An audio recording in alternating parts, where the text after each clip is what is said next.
কেমন আছো তোমরা সবাই? আমি আরও একটা রান্নার ভিডিও নিয়ে চলে এসেছি। রান্নাটা হচ্ছে ধনেপাতা বাটা দিয়ে কাতলা মাছের কালিয়া।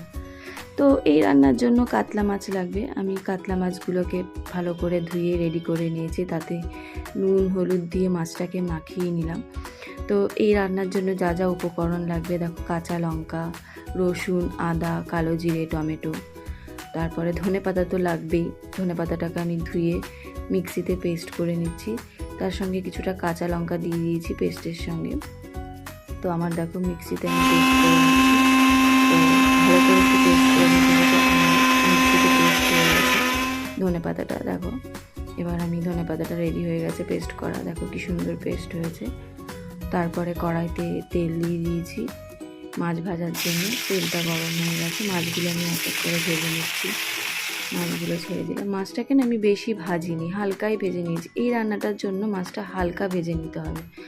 আমার মাছটা ভাজা হয়ে গেছে, তার মধ্যে কিছুটা আমি কড়াইতে তেল দিয়ে ফোড়নে যেগুলো লাগবে, কালো জিরে, কাঁচা লঙ্কা, রসুন, আদাটাকে গ্রেট করে দিয়ে দিলাম। তো এই ফোড়নটাকে একটু ভালো করে ভাজা ভাজা করে নিতে হবে। তারপরে যে কাটা টমেটোগুলো ওটাও আমি দিয়ে দিলাম, টমেটোটাকেও ভাজা ভাজা করে নিতে হবে। তারপরে গুঁড়ো জিরে অ্যাড করেছি, সামান্য পরিমাণে গুঁড়ো জিরেটাকে অ্যাড করতে হবে। মশলাটা ভালো করে কষিয়ে নিতে হবে। তো আমার মশলা কষানো হয়ে গেছে। এই পেস্ট ধনে পাতাটা ওটা আমি দিয়ে দিলাম। তো ধনে পাতাটা দিয়েও একটু ভালো করে নেড়ে চেড়ে কষিয়ে নিতে হবে। বাটিতে জল দিয়ে আর একটু আমি ভালো করে কষিয়ে নিলাম ধনেপাতা বাটাটা। তো আমি ঢাকা দিয়ে দিলাম। এই রান্নাটা না ঢাকা দিয়ে করতে হবে, যেন ধনেপাতার গন্ধটা যেন বেরিয়ে না যায়। তো আমি আবার ঢাকা দিয়ে দিলাম। ঢাকা খুলে নিয়ে আমি আবার একটু মশলাটা নাড়িয়ে নিলাম। এবার আমার মশলাটা কষিয়ে এসছে। তারপর মাছগুলো দিয়ে দিলাম এক এক করে।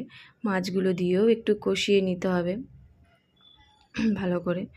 তারপরে কষিয়ে নেওয়ার পর একটু সামান্য পরিমাণ জল দিয়ে নুন দিয়ে ফুটিয়ে আমার মাছ রেডি দেখো।